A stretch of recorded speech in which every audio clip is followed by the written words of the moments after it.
I'm knocking on my daughter's door with a $500 Cartier watch in my trembling hands. My grandmother's inheritance turned into what I thought would be the perfect 42nd birthday gift. The burgundy velvet box cost me more than 2 weeks of grocery money, but for Jasmine, nothing was ever too expensive. The door opens, and there she stands in her silk champagne dress, looking like the successful attorney I worked 3 jobs to create. But her face when she sees me, God, it's pure annoyance. "Oh, it's you." Not "Hi, Mama," not even a smile, just the tone you'd use for an unwelcome solicitor. "Happy birthday, baby girl," I say, holding out the Cartier box like an offering. "I brought you something that's been in our family for 3 generations.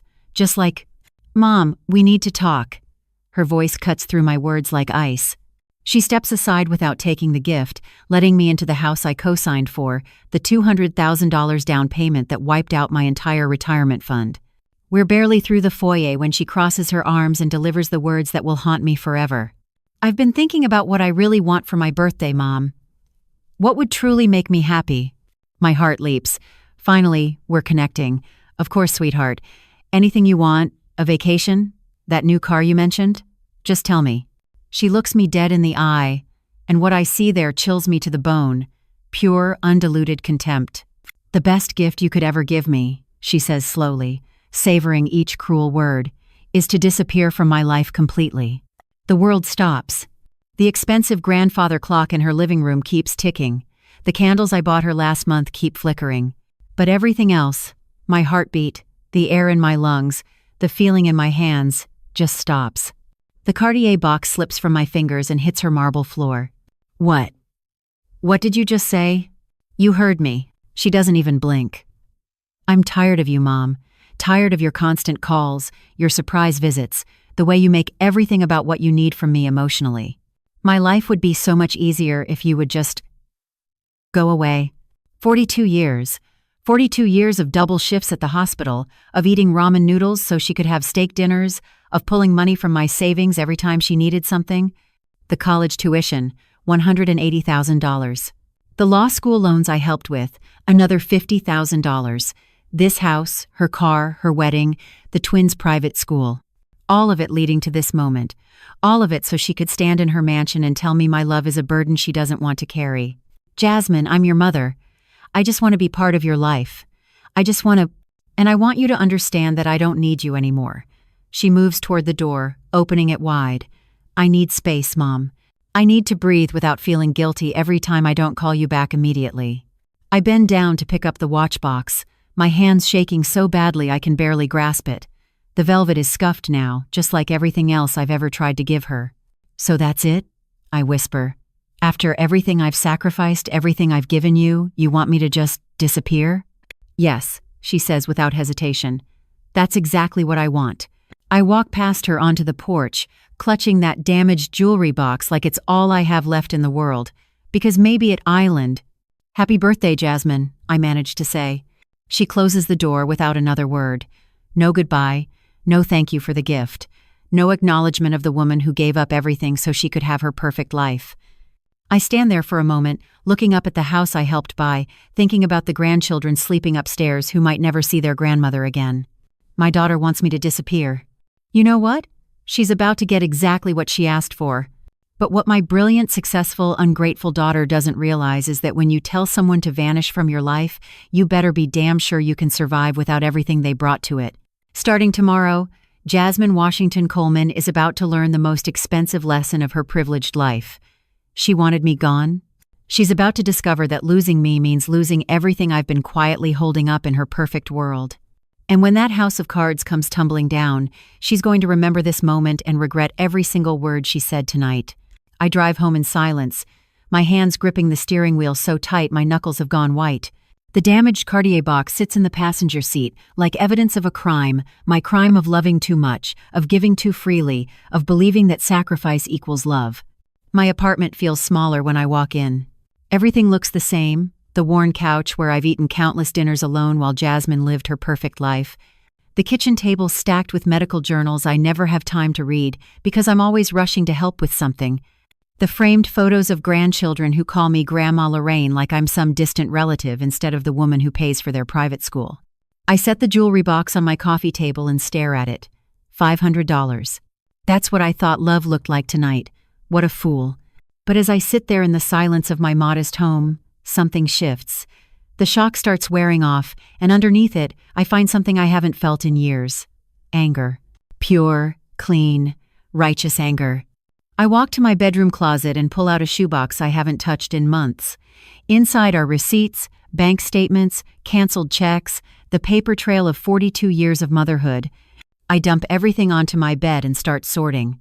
Jasmine's birth, $3,200 in hospital bills because my insurance was garbage back then. Daycare so I could work, $800 a month for 3 years. That's $28,800. Piano lessons she begged for, then quit after 6 months. $2,400 wasted. College tuition at Spelman. $45,000 a year for 4 years. I took out a second mortgage on this apartment to pay for it. $180,000 total. Law school at Emory. She got partial financial aid, but I still covered $50,000 over 3 years. Her wedding, $85,000. I cleaned out my savings account and worked double shifts for 8 months to give her the dream wedding she deserved. The down payment on that house, $200,000. My entire retirement fund, gone. Marcus's business loan when his architecture firm was struggling, I co-signed for $75,000. The twins' private school tuition, $2,400 a month, $28,800 a year. I've been paying it for 3 years. Their summer camps, birthday parties, Christmas gifts, Easter outfits, dance lessons, soccer leagues, art supplies, laptops, cell phones, car insurance, gas money through college, grocery runs when they were too busy to shop. I'm adding numbers on my calculator, and my hands are shaking. Not from sadness this time, from rage. The total comes to $687,360. $687,360. That's what I've invested in Jasmine's life. That's what I've given to create the successful woman who stood in her marble foyer tonight and told me to disappear. I lean back against my headboard and laugh. Actually laugh out loud in my empty bedroom. Because if I had invested that money in literally anything else, stocks, bonds, real estate, even a savings account with compound interest, I'd be a millionaire right now. Instead, I'm a 68-year-old woman living in a one-bedroom apartment, eating generic cereal for dinner, getting told by my only child that my love is a burden she can't carry anymore. I wake up at 5:30 a.m. with perfect clarity. Not the groggy confusion I usually feel after a sleepless night, but the sharp focus of someone who's finally seen the truth about their life. The receipts are still scattered across my bed where I left them, silent witnesses to decades of financial sacrifice. I gather them carefully, putting them in chronological order. Evidence. That's what they are now. Evidence of a pattern I was too blind to see before. I make my coffee, the cheap grocery store brand, not the expensive kind I buy when Jasmine visits, and sit at my kitchen table with my phone. It's early, but I know she'll be awake. Jasmine has always been a morning person, up at dawn reviewing cases and checking emails before the twins wake up. She answers on the second ring, her voice sharp with irritation. "Mom, it's not even 6 a.m. What's wrong?" "What's wrong?" As if the problem is the time I'm calling, not the conversation we had last night. "Nothing's wrong, Jasmine. I just need to clarify something from our talk yesterday." "Mom, I really don't have time for this right now. I have a deposition at 9 and I need to." "This will only take a minute." My voice is steadier than it's been in years. "I need to know if you meant what you said about wanting me to disappear." Silence. I can hear coffee brewing in the background, the familiar sounds of her perfect morning routine in her perfect kitchen. "I told you last night I was frustrated. I need some space to—" "Jasmine." I cut her off, something I've never done before. "I'm not asking about space. I'm asking about the word disappear." "Did you mean it?" "Mom, you're being dramatic." All I said was, "You said the best birthday gift I could give you would be to disappear from your life completely. Those were your exact words. I recorded them in my memory, and I'll remember them for the rest of my life. So I need to know, was that what you wanted, or were you just saying words to hurt me?" Another pause. Longer this time. When she speaks again, her voice has that attorney tone, measured, careful, calculating. "I think some distance would be healthy for both of us, Mom." You're very intense about our relationship. Maybe if you had more going on in your own life. So you did mean it. I meant that I need boundaries. Real boundaries. Not the pretend ones where you say you'll give me space and then show up at my house with expensive gifts the next week. Expensive gifts. The Cartier watch cost me groceries for 2 weeks, and she calls it expensive like it's some casual splurge instead of a treasured family heirloom I thought would mean something to her. Understood, I say simply. Good. I'm glad we can finally step. I want to talk to Marcus. What? Why? Because he's part of this family too, and I want to make sure he agrees with your decision. Mom, you can't drag Marcus into this. This is between you and me. Is it? Because that house you're sitting in has both your names on the mortgage I co-signed. That business loan I guaranteed has his signature on it too. So if you want me to disappear, I need to make sure your husband understands what that means. I hear her cover the phone and have a muffled conversation. After a minute, Marcus comes on the line. Lorraine, what's going on? Jasmine seems upset. Marcus has always been kinder to me than my own daughter. When they were dating, he'd call me just to check in, ask about my work at the hospital, remember my birthday without being reminded. I used to think he was the son I never had. Marcus, honey, I need to ask you something directly. Do you want me to disappear from your family's life? What? No. Lorraine, what are you talking about? You're the twins' grandmother. You're part of our family. That's not what your wife thinks. She told me yesterday that the best gift I could give her for her birthday would be to disappear completely. Silence. Then, she said what? Ask her. She's right there. Ask her if she told me to disappear from her life.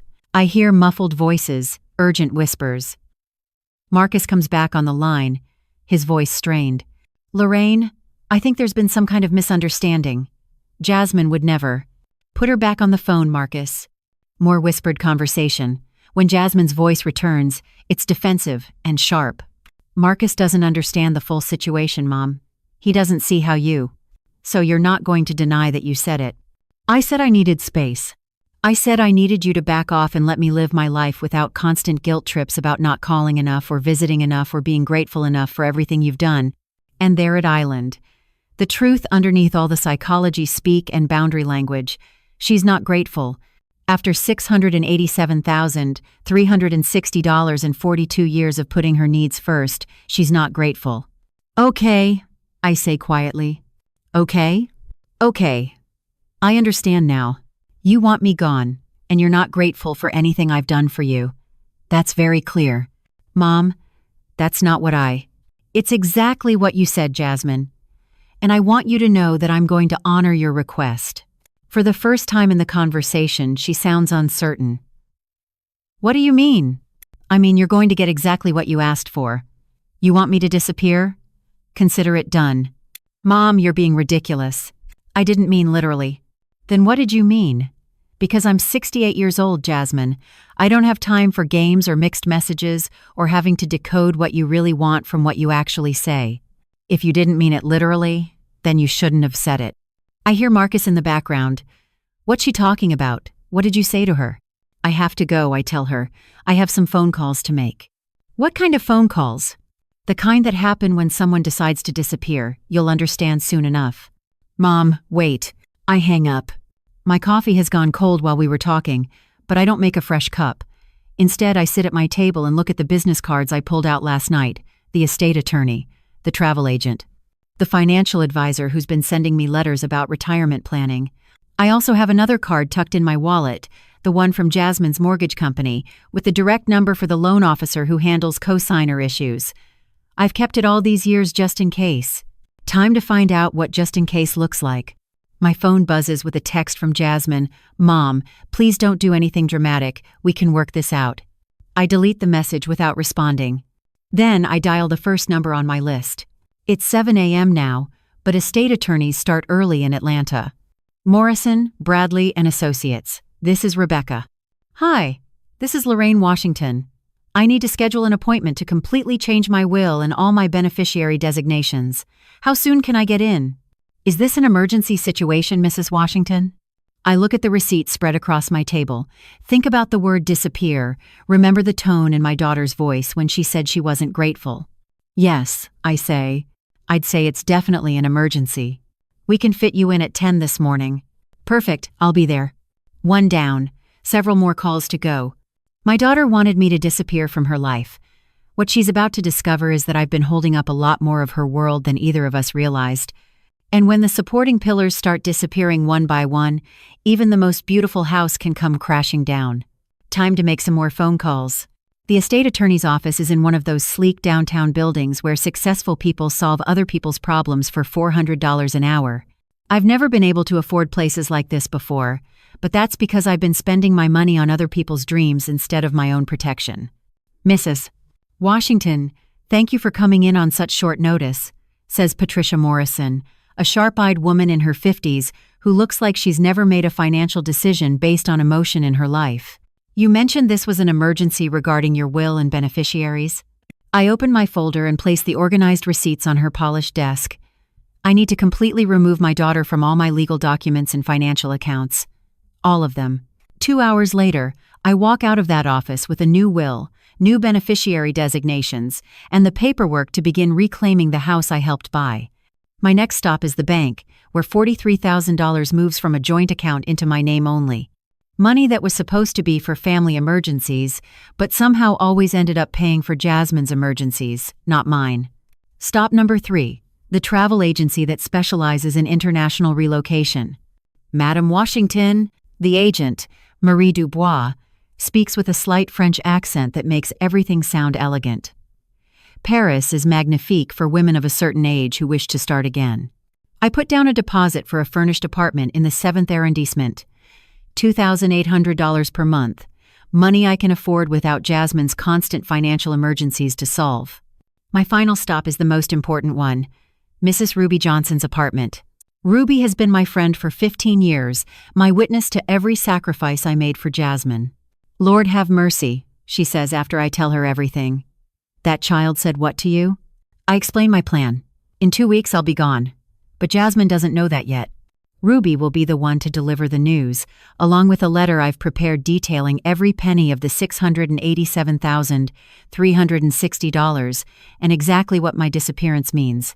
No more financial support, no more safety net when life gets complicated. But as I'm organizing my life into boxes that evening, I find myself staring at a photo that stops me cold. It's Jasmine at 7 years old, gap-toothed and grinning, holding up a spelling bee trophy. I remember that day, how she ran to me in the audience, how she whispered, "I won for you, Mama," in my ear. When did that little girl who wanted to make me proud become the woman who sees my love as suffocation? The answer comes from an unexpected source 3 days later. Marcus calls me from his car, his voice strained and tired. "Lorraine, I need to talk to you. Can I come over?" 20 minutes later, he's sitting on my couch, looking older than his 43 years. "She won't tell me what she said to you," he begins, "but I can see something's changed." I tell him everything. The exact words, the contempt in her eyes, the way she doubled down when I asked for clarification. He sets his cup down hard, coffee splashing. "Jesus Christ. Lorraine, I am so sorry." Why does she get frustrated when I call Marcus, "I'm her mother"? He's quiet for a long time. When he finally speaks, his voice is careful. "Can I be honest with you about something? Something I've never said out loud? Please. I think Jasmine is afraid of you. Not physically afraid. Afraid of disappointing you. Afraid of not living up to everything you sacrificed for her." He looks up at me with sad eyes. "Jasmine has been performing her life for you since she was a little girl." Performing? Everything she's achieved, every success, every milestone, it's all been about making you proud. But the pressure of being someone's entire reason for living, their whole source of happiness, that's a heavy burden for a child to carry. I think about that 7-year-old with the spelling bee trophy. "I won for you, Mama." "I never asked her to live for me," I say quietly. "You didn't have to ask. You showed her every day through your sacrifices. Every time you worked double shifts to pay for her things, every time you went without so she could have more, you were teaching her that her success was the only thing that mattered. That she was responsible for your happiness." The words hit me like physical blows. I was trying to give her opportunities I never had. I know that. And she knows that too. But think about what that felt like from her perspective. She could never just be a regular kid who made mistakes or had average dreams. She had to be exceptional because anything less would mean all your sacrifices were wasted. I remember Jasmine in high school, crying over a B+ in chemistry. "I'm sorry, Mama. I know you're working so hard for my grades." I thought it showed she understood the value of education. Now I wonder if it showed something else entirely. When did she start resenting me? I don't think she resents you exactly. I think she resents the version of herself she's had to be to deserve your love. The perfect daughter who never makes mistakes, never has problems she can't solve, never needs help with anything because that would mean she's failing to live up to your investment. But I've always helped her. The house, the business loan, the twins' school.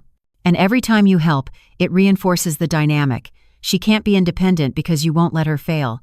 She can't make her own mistakes because you're always there to fix them. And she can't tell you to stop because that would seem ungrateful after everything you've done. I think about all the times I've rushed over to help with the twins, all the problems I've solved before they became real problems, all the safety nets I've quietly maintained without being asked. So when she told me to disappear, she was trying to break free from a relationship that she feels has defined her entire identity. But she did it in the cruelest way possible because she's angry at you, at herself, at the situation you're both trapped in. And what do you think about all this, Marcus, honestly? He looks at me for a long moment. I think you're both right and both wrong. You gave her everything out of love, but you also made her responsible for your happiness without meaning to. She's successful and accomplished, but she's also never learned to fail gracefully or ask for help without feeling guilty. And now she's taking out 42 years of pressure on the person who loves her most. What about you? Are you trapped in this too? Marcus laughs, but there's no humor in it. Lorraine, I've been watching my wife struggle with the weight of being your perfect daughter for 15 years.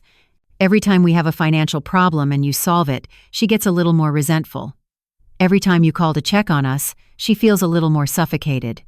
And every time I suggest she should talk to you about boundaries, she shuts down because she can't bear the thought of hurting you after everything you've sacrificed.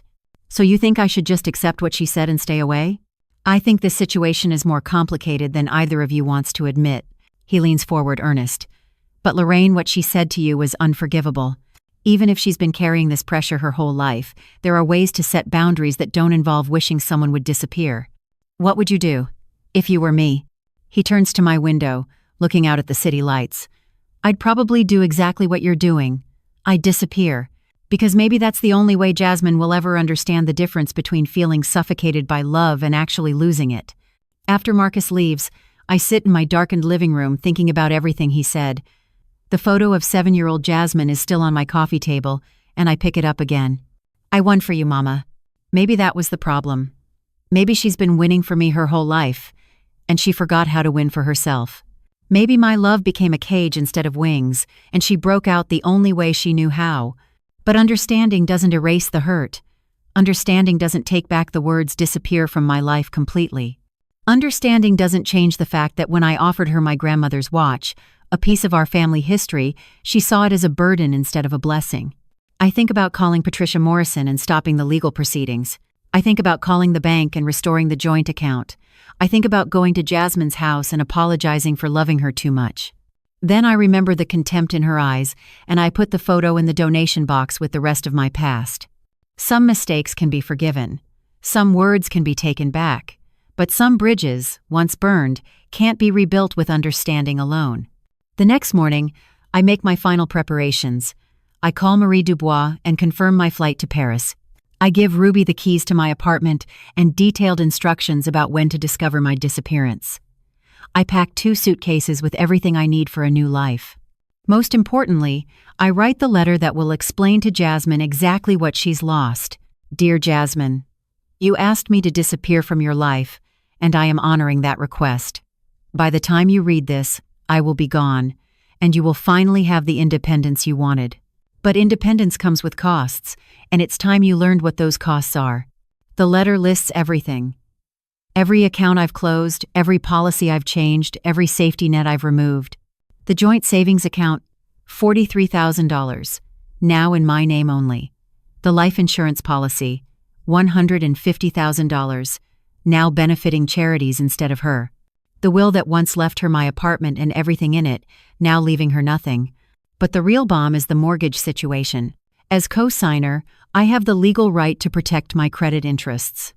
Given the missed payments I've covered and Marcus's employment instability, the bank agrees that accelerated payment terms are necessary. She has 30 days to refinance without me or face foreclosure. I seal the letter and leave it on my kitchen table where Ruby will find it. Then I take one last look around the apartment where I lived for 15 years, raised my daughter's children on weekends, and slowly lost myself in someone else's dreams. Tomorrow, I fly to Paris. Tomorrow, I start living for myself. Jasmine wanted to break free from being my perfect daughter? Fine. But she's about to discover that freedom comes with a price, and sometimes the cage you're trying to escape was actually the thing keeping you safe. The lesson starts now, and it's going to be the most expensive education of her privileged life. 2 weeks later, I'm standing in Charles de Gaulle Airport with 2 suitcases and a one-way ticket to my new life. My phone has been turned off for 3 days, long enough for Jasmine to realize something is wrong, but not long enough for her to do anything about it. The plan is working perfectly. Yesterday, Ruby called to tell me Phase 1 was complete. She came by looking for you around noon, Ruby had whispered into the phone, banging on your door like the building was on fire. When I told her I hadn't seen you in days, she about lost her mind. I pictured Jasmine standing in the hallway outside my empty apartment, finally understanding what disappear actually means. Did you give her the letter? Honey, I didn't just give her the letter. I handed it to her and said, "Your mama left this for you before she vanished." You should have seen her face. The letter. I spent hours writing it, making sure every word was precise, every number accurate, every consequence clearly explained. It wasn't cruel, it was educational. A final lesson from a mother to a daughter who never learned the value of what she had. "Dear Jasmine," it began, "you asked me to disappear from your life, and I am honoring that request. By the time you read this, I will be gone, and you will finally have the independence you wanted. But independence comes with costs, and it's time you learned what those costs are." The letter listed everything, every account I'd closed, every policy I'd changed, every safety net I'd removed. The joint savings account, $43,000, now in my name only. The life insurance policy, $150,000, now benefiting charities instead of her. The will that once left her my apartment and everything in it, now leaving her nothing. But the real bomb was the mortgage situation. As co-signer on her home loan, I had exercised my legal right to protect my credit interests. Given the missed payments I'd covered and Marcus's current employment instability, the bank agreed that accelerated payment terms were necessary. She had 30 days to refinance the loan without me or face foreclosure proceedings. My phone buzzes with a notification. Even though it's turned off for calls, I can still see text messages when I connect to airport Wi-Fi. There are 47 unread messages from Jasmine, 23 from Marcus, and 12 from numbers I don't recognize. I scroll through them, watching the progression from confusion to panic to rage. Day 1. Mom, why aren't you answering your phone? Call me back. Day 2. Mom, this isn't funny. The twins are asking where you are. Day 3. I went to your apartment. Where are you? Ruby said she hasn't seen you. Day 4. Mom, please call me back. I'm worried something happened to you. Day 5. Ruby gave me your letter. What the hell is wrong with you? You can't just disappear because of one argument. Day 6. The bank called. They said you're trying to take our house. This is insane. Call me now. Day 7. Mom, I'm sorry about what I said on my birthday. I was stressed and I said things I didn't mean. Please come home. Day 8. Marcus says I should give you space, but this is ridiculous. You're acting like a child. Day 9. The mortgage company wants us to refinance without you as co-signer. Do you have any idea what you're doing to our family? Day 10. I called the police. They said since you left a note, you're not missing, just gone. How could you do this to your own grandchildren? Day 11. Fine. If this is how you want to play it, I'll figure it out myself. I don't need you anyway. Day 12. Mom, please. I need help. Marcus lost a big client because of the scandal with our finances. The bank won't extend our timeline. Day 13. I'm begging you. I know I hurt you, but please don't destroy our lives over words I said when I was upset. Day 14. Where are you? Someone at the bank mentioned something about international wire transfers. Did you leave the country? The final message came this morning. Mom, I love you. I know I never said it enough, but I love you. Please come back. Too little, too late. I delete all the messages without responding and board my plane. 8 hours later, I'm in Paris, riding in a taxi through streets I've only seen in movies. The apartment Marie found for me is perfect. A cozy one-bedroom in the 7th arrondissement with tall windows that overlook a quiet courtyard. It's smaller than my Atlanta apartment but somehow feels more spacious. Maybe because it's not weighed down with 40 years of other people's expectations. That evening, I sit at a cafe near the Eiffel Tower, eating dinner alone for the first time in decades without feeling lonely. My phone is still off, but I can imagine what's happening back in Atlanta. Jasmine is probably frantically calling lawyers, trying to understand her legal options. Marcus is probably working late, desperate to replace the income he lost when word got out about their financial problems. The twins are probably confused about why Grandma Lorraine doesn't come around anymore. And Ruby is probably fielding panicked calls from Jasmine, asking if I've contacted her, if I've given any sign of where I went, or when I might come back. The answer to all those questions is simple. I haven't, and I won't. On my 3rd day in Paris, I finally turn my phone back on. The messages have multiplied, 127 texts, 89 missed calls, 23 voicemails.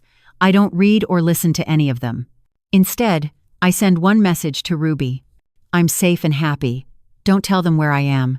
Then I change my number. That afternoon I enroll in a beginner's French class at a language school near the Sorbonne. My classmates are mostly other expats. A divorced British woman starting over at 60, a retired German man fulfilling a lifelong dream of living in Paris, an Australian widow who sold everything after her husband died and decided to see the world. We all have something in common. We reached a point where we chose ourselves over the expectations others had for us. What brought you to Paris? Asks Claire, the British woman, as we practice our conversational French over coffee. My daughter told me the best gift I could give her was to disappear from her life, I say in careful, halting French. So I did. The table goes quiet. Then Hans, the German retiree, raises his coffee cup. To disappearing, he says in English.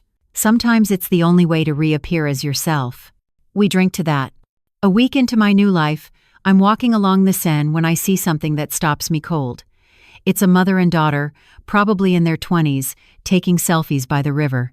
The daughter is laughing, adjusting her mother's scarf, calling her maman with pure affection in her voice. For a moment, I feel a sharp pang of loss. That could have been Jasmine and me. Should have been us. But then I remember the contempt in my daughter's eyes when she told me to disappear. I remember the years of taking my sacrifices for granted. I remember the $687,360 and the ungrateful way it was received. I keep walking. That night I write in the journal I bought at a bookstore on the left bank. Day 10 inches Paris. Today I realize something important. I spent 42 years trying to earn my daughter's love through sacrifice. I thought if I gave enough, worked hard enough, solved enough problems, she would finally see me as worthy of her appreciation. But love isn't something you earn, it's something you give and receive freely. I was trying to purchase something that can't be bought. Jasmine didn't need me to disappear because I was suffocating her. She needed me to disappear because I was enabling her to take love for granted. Maybe the cruelest thing I could have done would have been to stay and keep teaching her that people will accept being treated poorly if they love you enough. Instead, I'm teaching her a different lesson. That actions have consequences, that words matter, and that the people who love you most are also the most capable of walking away when that love isn't valued. I don't know if she's learning that lesson yet. I don't know if she ever will. But for the first time in decades, that's not my problem to solve. I close the journal and look out my window at the Paris skyline. Somewhere across the ocean, my daughter is probably still trying to fix the mess her words created. But here, in this beautiful city where no one knows my history or my mistakes, I'm finally learning what it feels like to live for myself. The disappearing act is complete. Now comes the harder part, figuring out who I am when I'm not defined by someone else's needs. But for the first time in 42 years, I have all the time in the world to find out. 3 weeks after Lorraine's disappearance, Atlanta.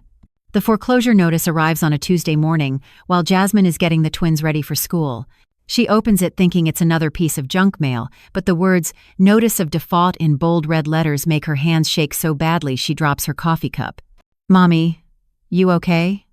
asks Zara, looking up from her cereal bowl with concern. "I'm fine, baby," Jasmine lies. Scanning the document with growing horror. Just go brush your teeth, both of you. The twins scamper upstairs and Jasmine collapses into a kitchen chair, reading the notice again. 30 days to cure the default or face foreclosure proceedings. The amount due, $47,000 in missed payments, late fees, and legal costs. $47,000 she doesn't have. She calls Marcus at work, but it goes straight to voicemail. He's been impossible to reach lately, spending 14-hour days at the architecture firm, trying to salvage clients who are threatening to leave after word got out about their financial problems. The irony isn't lost on her. In the Black professional community of Atlanta, financial stability isn't just personal, it's reputation. And when your reputation crumbles, everything else follows. Her phone buzzes with a text from her law firm's managing partner. "Jasmine, we need to talk. My office, 2 p.m. Her stomach drops. She knows what that means. 2 hours later, she's sitting across from Richard Blackwell, the 60-year-old founder of Blackwell, Morris & Associates, watching her career implode in real time. "Jasmine, you know I've always considered you one of our most promising attorneys," he begins, his voice carefully neutral, "but we've had several clients express concerns about your personal financial situation." "My personal finances have nothing to do with my professional capabilities, Richard. In our business, they do." He slides a folder across his desk. "The Morrison family is threatening to take their estate planning work elsewhere because they're concerned about your judgment. The Hendersons are asking for a different attorney on their real estate deal. And the Walkers specifically mentioned that they don't want someone handling their money who can't handle their own." Jasmine stares at the folder, watching 15 years of career building dissolve. "What are you saying?" "I'm saying we need to discuss a leave of absence. Unpaid. Until you get your personal affairs in order. You're firing me. I'm protecting the firm. And hopefully giving you space to resolve whatever's happening at home." His voice softens slightly. "Jasmine, everyone here respects your work. But when clients start questioning our judgment for keeping you on during this situation, we have to act." She walks out of that office knowing she'll never walk back in as an employee. 15 years of building a practice, gone. All because her mother decided to throw a tantrum over some birthday conversation. But the worst is yet to come.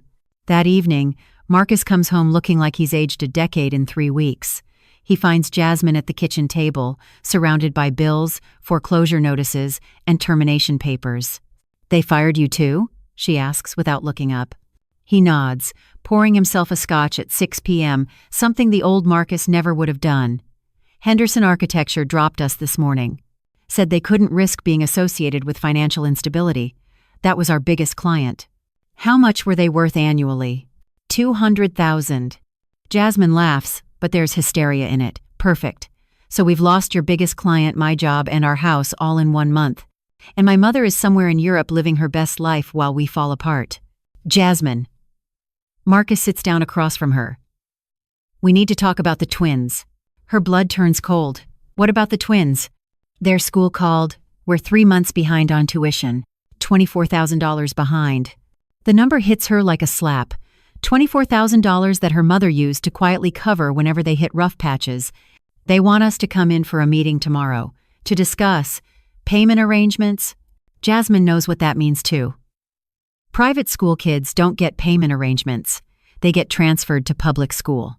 "The twins can't find out about this," she says fiercely. "They can't know that Grandma Lorraine left because of me." But it's too late for that. The next morning, while she's making breakfast, 8-year-old Zoe appears in the doorway with tears in her eyes. "Mommy, why doesn't Grandma Lorraine come see us anymore? Did we do something wrong?" Jasmine's heart shatters. "No, baby. You didn't do anything wrong. But she always comes for breakfast on Saturdays. She's missed 3 Saturdays now."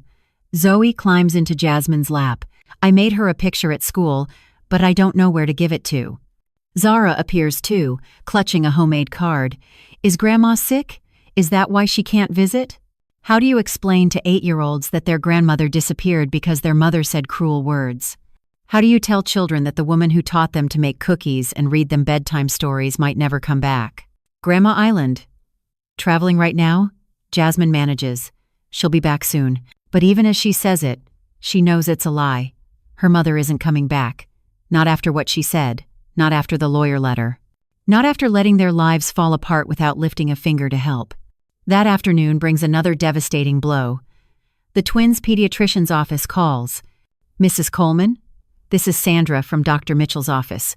I'm calling about your daughter's health insurance. It's showing as canceled." Jasmine's blood pressure spikes. "What do you mean, canceled?" "The policy under Lorraine Washington was terminated 3 weeks ago.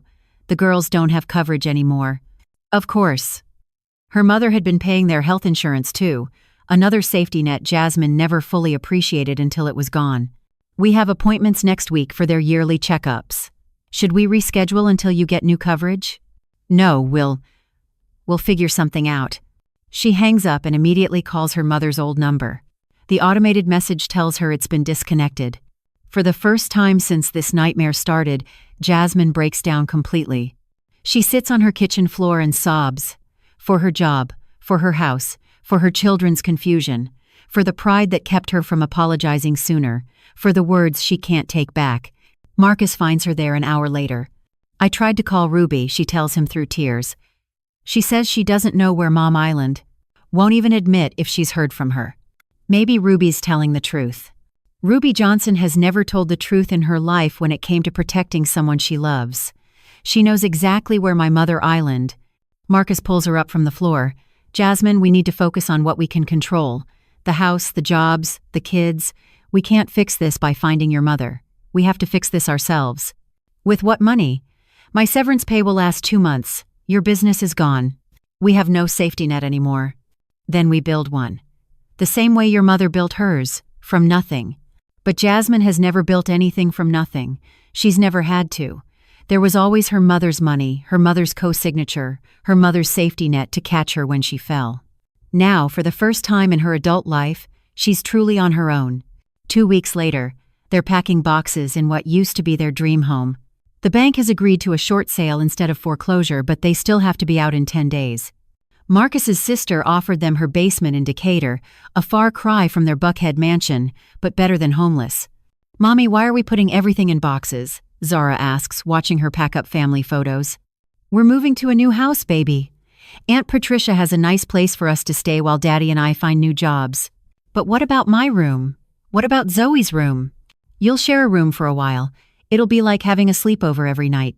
Zara's face scrunches up in confusion. Is this because Grandma Lorraine went away? Jasmine stops packing and kneels down to her daughter's level. "No, sweetheart, this is because sometimes grown-ups make mistakes and have to learn how to fix them." "Did you make a mistake, Mommy?" Jasmine looks at her 8-year-old daughter, innocent, trusting, completely unaware that her grandmother is living in Paris while they pack their belongings into a U-Haul truck. "Yes, baby, Mommy made a very big mistake, but I'm going to spend every day for the rest of my life trying to make it right." That night, after the twins are asleep on air mattresses in their aunt's basement, Jasmine sits at a card table that serves as her temporary desk and does something she's never done before. She applies for jobs she's overqualified for just to pay the bills. Paralegal positions, document review contracts, anything that might bring in money fast. She also does something else she's never done. She writes a letter to her mother, not knowing where to send it. "Mom," she begins, "I know you probably never want to hear from me again. I know what I said was unforgivable. But I need you to know that I didn't mean it. I was angry and overwhelmed, and I said the cruelest thing I could think of because I wanted to hurt you the way I felt hurt. I know that's not an excuse. I know sorry isn't enough. But I'm watching my children ask for their grandmother every day, and I'm watching my marriage strain under the weight of problems you used to help us solve, and I'm learning what life looks like without you in it. It looks like failure. It looks like consequences. It looks like exactly what you said it would look like. I don't know how to fix this. I don't know if you want me to fix this. But I need you to know that losing you is the most expensive lesson I've ever learned, and I'm not sure I'll ever be able to afford the cost." She doesn't send the letter. She doesn't even know where to send it. Instead, she prints out another job application and prepares for a life she never thought she'd have to live, a life without the safety net she spent 42 years taking for granted. The consequences her mother promised are here, and they're more devastating than anything Jasmine could have imagined. But for the first time in her adult life, she's learning what it means to stand on her own feet. And maybe, if she's very lucky and works very hard, she'll discover she's stronger than she ever thought possible. even if it's too late for the relationship she destroyed with the person who taught her what strength looked like. 6 weeks after arrival, Paris, I wake up in my apartment on Rue de Grenelle to the sound of church bells and morning light streaming through tall windows. For a moment, I forget where I am. Then I remember. I'm in Paris, in my own space, answerable to no one but myself. It's a feeling I'm still getting used to. My French is improving. Yesterday, I successfully ordered lunch at a bistro near the Louvre without resorting to English once. The waiter, an elderly man named Henry, complimented my pronunciation of coq au vin, and we had a brief conversation about the weather. Small victories, but they feel monumental when you're rebuilding your identity from scratch at 68. I've established a routine that would have been impossible in Atlanta. French lessons at 9 a.m., followed by a walk along the Seine. Lunch at a different cafe each day, practicing my conversational skills with whoever will talk to a friendly American woman. Afternoons spent at museums, art galleries, or simply sitting in Luxembourg gardens reading French novels with a dictionary beside me. Evenings are for writing. I started a blog 3 weeks ago. Letters from a Disappeared Mother. I write about what it means to love someone so much that you lose yourself in the process. About the difference between sacrifice and enabling. About the courage it takes to walk away from people who take your love for granted. The response has been overwhelming. Hundreds of women from around the world have written to me, sharing their own stories of toxic family dynamics, of children who've become entitled, of marriages where they've been taken for granted. I'm not alone in this experience, which somehow makes it easier to bear. Dear Lorraine, wrote a woman from Toronto, I've been supporting my 5-year-old son for 15 years. He lives in my house, doesn't pay rent, and treats me like hired help. Your story gave me the courage to set a move-out date. Thank you for showing me that love doesn't mean accepting abuse. I thought I was a terrible mother, wrote another from London, because I was tired of my adult daughter calling only when she needed money. Your blog helped me understand that I wasn't failing her, I was failing myself. Each email confirms what I'm learning, that my situation with Jasmine wasn't unique. It was a pattern, repeated in families across cultures and continents. Parents who give so much that their children never learn to appreciate what they receive. This morning, I have a video call scheduled with a publisher in New York who found my blog and wants to discuss turning it into a book. The working title is The Art of Disappearing, A Mother's Guide to Reclaiming Her Life. At 10 a.m. Paris time, I'm sitting in my apartment with my laptop, talking to Margaret Chen, a senior editor at Riverside Publishing. Lorraine, your blog has struck a nerve, she says. We're getting emails from readers asking when they can buy the full story. There's clearly a market for this type of narrative. I'm interested, but I want to be clear about something, I tell her. This isn't a revenge story.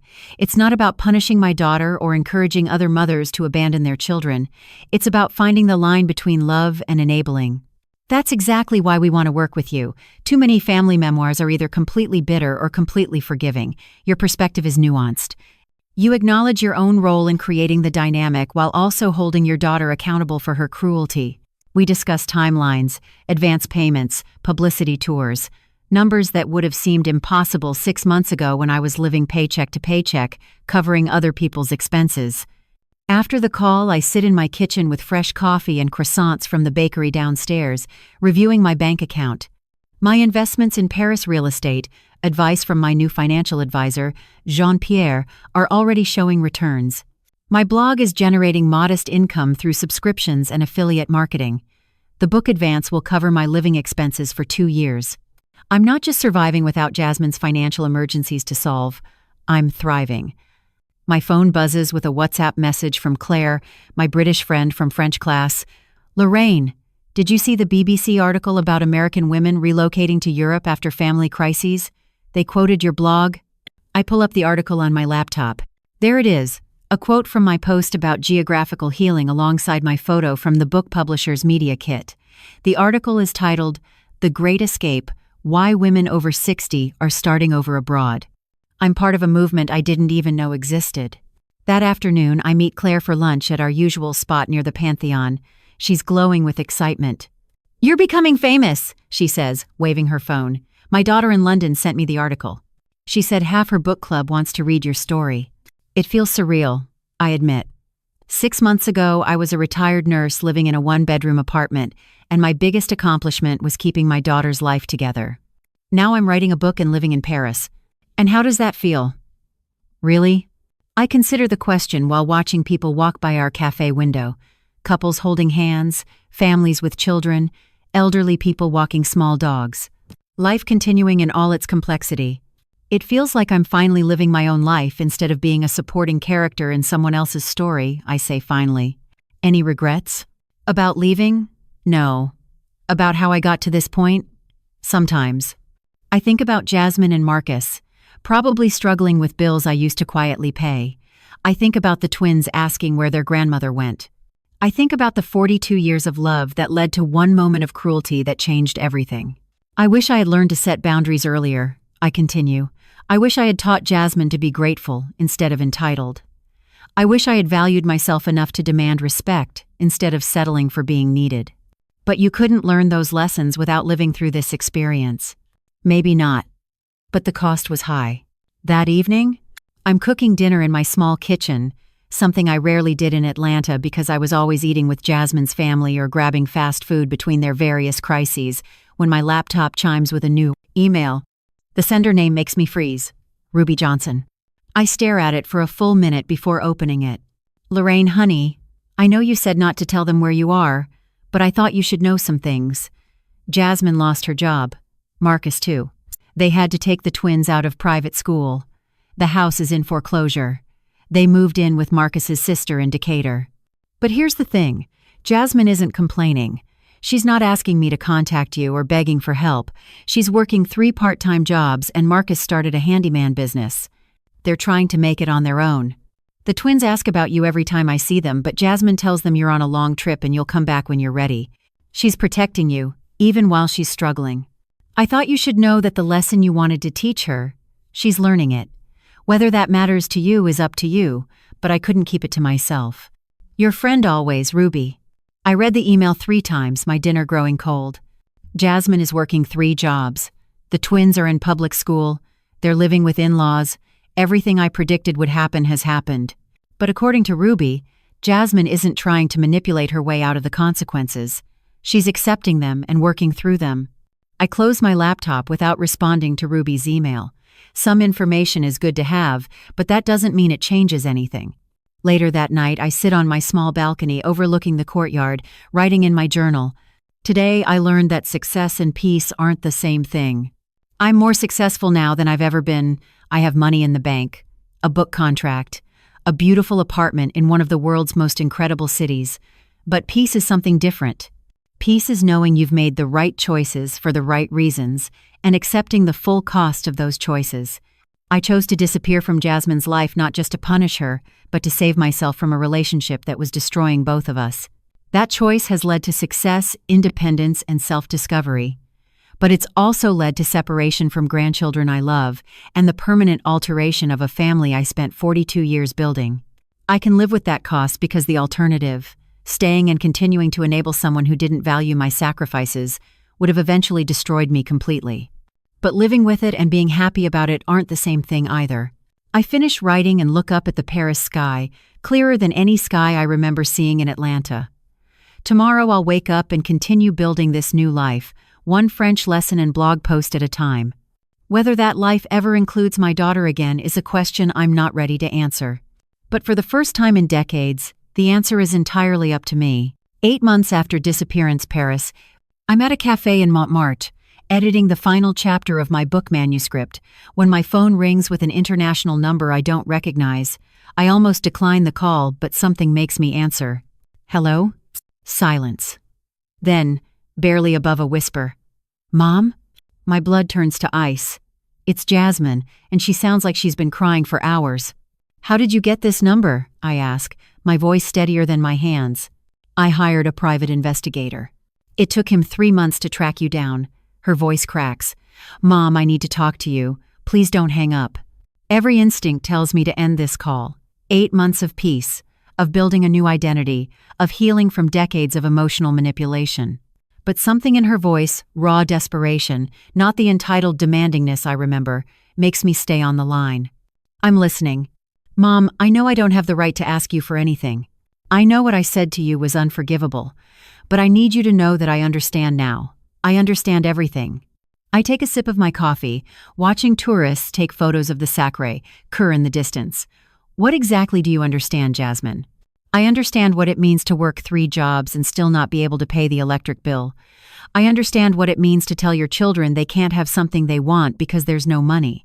I understand what it means to lie awake at night, wondering how you're going to solve problems that feel impossible. Her voice breaks completely. I understand what it was like for you all those years, and I understand what a selfish, ungrateful monster I became. Part of me wants to comfort her, to tell her she's not a monster, but a bigger part of me remembers the contempt in her voice when she told me to disappear. Where are you living now? I ask. In Marcus's sister's basement in Decatur. The house went into foreclosure 4 months ago. I'm working as a paralegal for a small firm. Marcus does handyman work, and I clean offices at night. We're making it, barely, but we're making it. And the twins? Her voice gets smaller. They ask about you every day.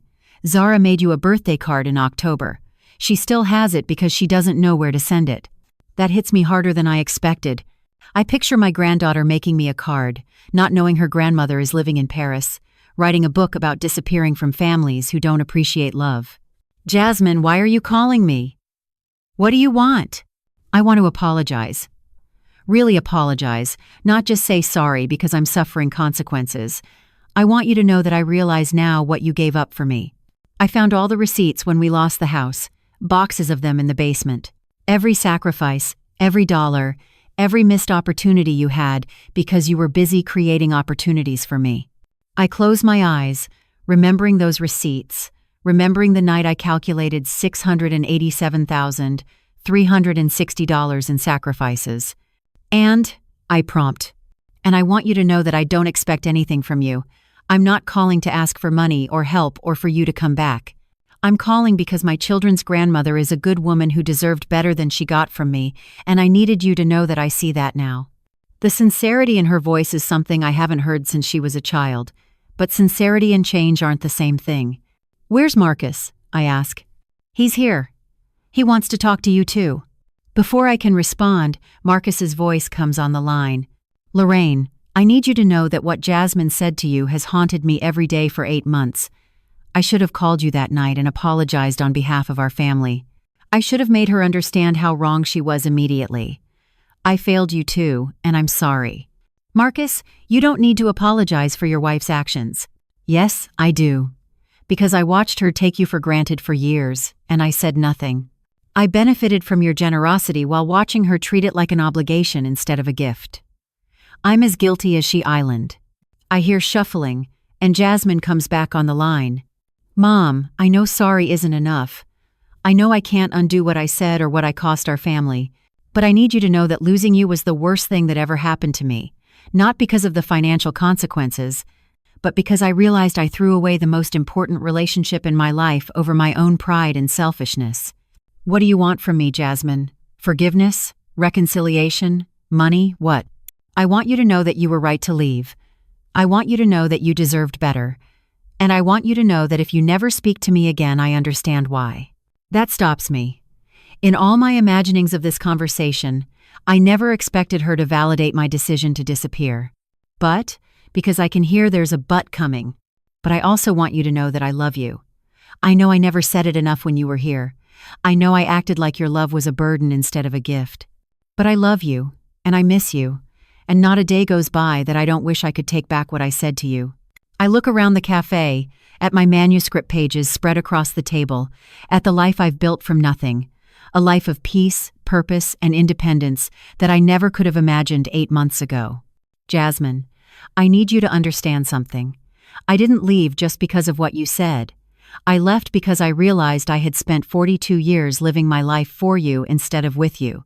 I had become so focused on solving your problems that I forgot to live my own dreams.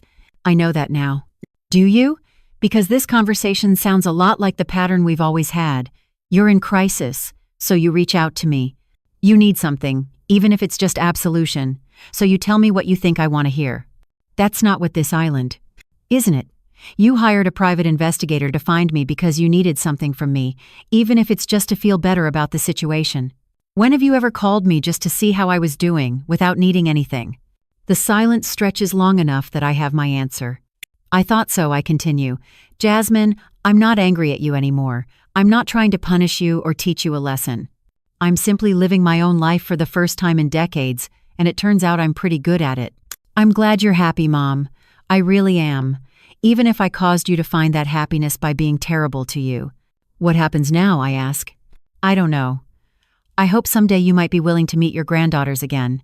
Not because we need anything from you, but because they love you and you're part of who they are. But I understand if that's not possible. I think about Zara's birthday card, sitting in a drawer somewhere in Decatur.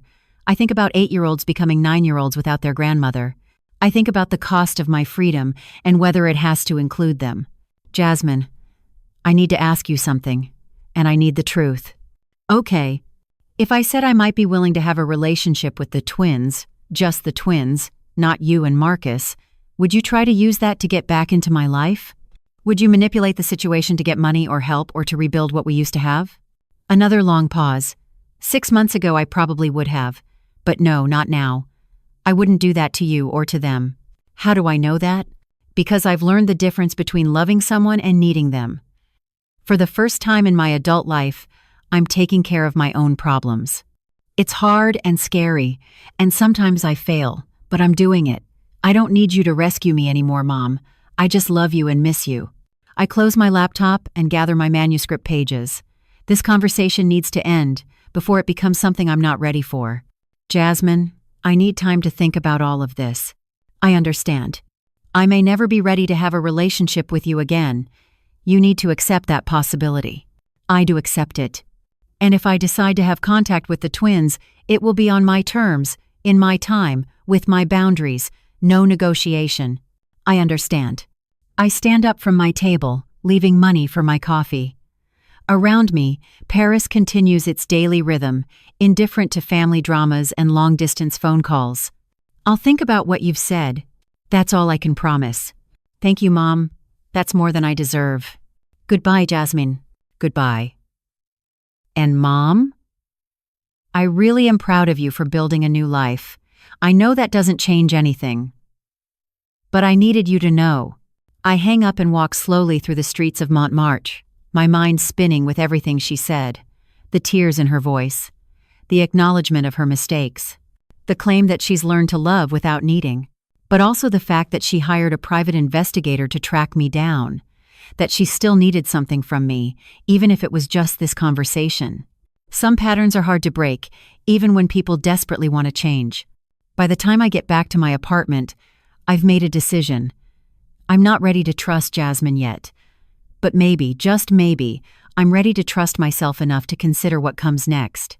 The twins' grandmother disappeared 8 months ago. But maybe it's time for her to decide if she wants to reappear, on her own terms, with her own boundaries in her own way. The conversation is over, but the story isn't finished yet. 1 year after disappearance, Paris, the disappearance to the Blanc Ades. My book launches on a crisp October morning in Paris, exactly 1 year and 2 weeks after Jasmine told me to disappear from her life. The Art of Disappearing, A Mother's Guide to Reclaiming Her Life, debuts at number 7 on the New York Times bestseller list. I'm sitting in a bookstore cafe in the Latin Quarter, reading reviews on my tablet, when I see something that stops my heart. A 5-star review on Amazon, written by someone named J. Coleman, Washington. This book saved my relationship with my mother by helping me understand how I destroyed it. The author's journey from enabling parent to empowered woman should be required reading for every adult child who thinks their parents' love is guaranteed no matter how poorly they treat it. I pray my mother finds the peace and happiness she deserves, even if it means I never see her again. A daughter who finally understands. I read it 3 times, my coffee growing cold. Below it, dozens of replies from other readers sharing similar stories, offering support. One comment stands out. To J. Coleman, Washington. It takes courage to admit our mistakes publicly. Your mother is lucky to have a daughter who's learned to love without needing. A mother who disappeared. I close the tablet without posting the comment. Some conversations should remain private. That evening, I receive a message from Ruby Johnson with photos of the twins in their school Christmas play. Their angels in white robes and tinsel halos, grinning gap-toothed smiles. 9 years old and growing up without their grandmother. The sight of them hits me harder than I expected. After my promotional interviews are finished, I do something I haven't done in over a year. I write a letter to my daughter. Dear Jasmine, I saw your review of my book. Thank you for understanding why I had to disappear and for not making my absence about your needs. I've spent this year learning who I am when I'm not defined by someone else's problems. I've discovered that I'm stronger, more creative, and more independent than I ever imagined. Most importantly, I've learned the difference between loving someone and losing yourself in that love. I don't know if I'll ever be ready to have you back in my life, the way we used to be. The words you spoke to me changed something fundamental in our relationship that may never heal completely. But I am ready to consider a different kind of relationship, one with clear boundaries and mutual respect. If you're interested in exploring that possibility, here are my terms. Any contact between us will be initiated by me, on my timeline, according to my emotional capacity. 2. Our relationship will be built from zero, not resumed from where we left off. 3. If you ever speak to me with disrespect again, I will disappear permanently. No second chances. 4. My relationship with the twins, if I choose to have one, will be separate from my relationship with you. 5. You will continue building your own life, solving your own problems. I am not your safety net anymore. If these terms are acceptable, you may write me one letter telling me about the person you've become this year and the life you're building. I will decide whether to respond. This is about self-preservation and the boundaries I need to protect the life I've built. Your mother, Lorraine Washington. 2 weeks later, a response arrives. The handwriting is Jasmine's, but neater than I remember, more careful. Dear Mom, thank you for your letter and your conditions. I accept them all without reservation. I am someone who gets up at 5 a.m. to work jobs that don't fulfill me but pay our bills. I clip coupons and shop at thrift stores and have learned to say no to my children when we can't afford things. I lie awake at night worrying about problems I used to call you to solve. I am also someone who has learned to appreciate small victories, paying the electric bill on time, making the twins laugh at dinner, seeing pride in Marcus's eyes when he lands a new client. I finally understand the weight you carried for 42 years. Most importantly, I am someone who loves you without needing you to fix my life. That may be the most valuable lesson you ever taught me, even though I had to learn it through losing you. I am building a life based on my own capabilities, not your generosity. It's smaller and harder than the life I used to live, but it's mine in a way that the old life never was. Marcus and I are closer because we're facing challenges together, instead of depending on you to solve them for us. I don't expect you to be proud of me for learning lessons I should have learned decades ago, but I wanted you to know that your sacrifice in leaving us was not wasted. We are better people because you forced us to become better people. If you are ever ready to meet your granddaughters again, not as their problem-solving grandmother, but as the strong, independent woman you've become, we will be honored to know you on your terms. With love and respect, Jasmine. P.S. The twins wanted to include something for you. Zara wrote, Dear Grandma Lorraine, I hope you are happy in Paris. I learned about Paris in school and it looks beautiful. I miss you, but Mommy says you needed to go find yourself, and that's important for grown-ups to do sometimes. I love you. Zoe drew you a picture of the Eiffel Tower with hearts around it. I sit in my Paris apartment, looking at a 9-year-old's drawing of the Eiffel Tower and crying for the first time in months. Not tears of sadness or anger, but tears of recognition that healing doesn't always look like reconciliation, but sometimes like acceptance of what was lost and appreciation of what was found. That evening, I write one more letter. Dear Zara and Zoe, Grandma Lorraine misses you both very much and thinks about you every day. Paris is indeed beautiful, and I am learning many new things here. I am proud of you for being kind to your parents and working hard in school.